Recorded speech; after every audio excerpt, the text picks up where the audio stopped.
बच्चों, हमने उपहार पाठ में देखा था कि एक गांव में ऋत्विक नाम का एक लड़का रहता था। वह बहुत ही गरीब था। गांव के पास पुस्तक मेला लगा था। पुस्तक मेला अर्थात बुक्स एग्जीबिशन। वह अपने माँ से कहता है कि मुझे पुस्तक मेला देखना जाना है और वह जिद करता है, मगर माँ उसे मना कर देती है, जिससे वह बहुत ही उदास या निराश हो जाता है और बाहर पेड़ के नीचे जा बैठता है।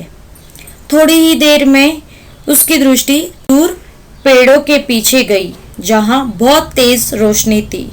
वहाँ उसने एक सुनहरे पंखों वाली परी को देखा और ऋत्विक ने हैरान होकर परी से पूछता है कि तुम कौन हो। वह बोली, मैं परी हूँ, लेकिन तुम यहाँ उदास क्यों बैठे हो?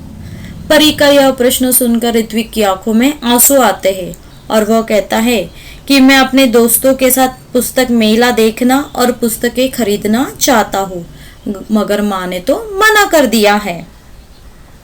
परी कहती है, इसमें दुख की कोई बात नहीं है, मैं तुम्हारी मदद करने के लिए आई हूँ, मगर मेरी एक शर्त है। मैं ऐसा तभी करूंगी जब तुम मेरी परीक्षा में उत्तीर्ण हो जाओगे। तो ऋत्विक हैरान होकर पूछता है, कौन सी परीक्षा? परी कहती है, परीक्षा के बारे में बता दिया तो वो परीक्षा थोड़ी ही हुई। ऐसा कहकर दोनों वहां से चले जाते हैं।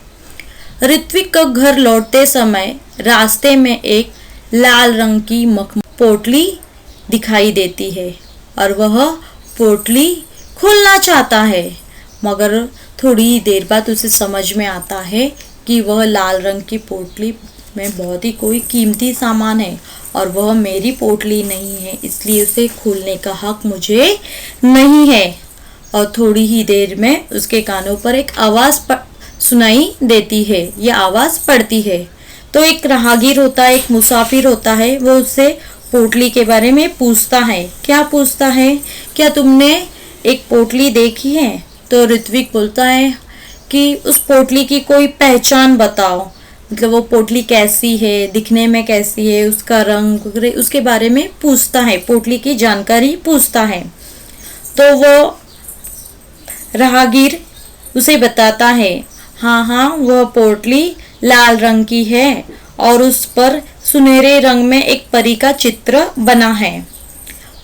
राहगीर का यह जवाब सुनकर ऋत्विक थैली से वह पोटली निकालता है और उस पोटली पर परी का चित्र जो होता है वह चमकने लगता है और ऋत्विक वह खुशी खुशी पोटली राहगीर को दे देता है।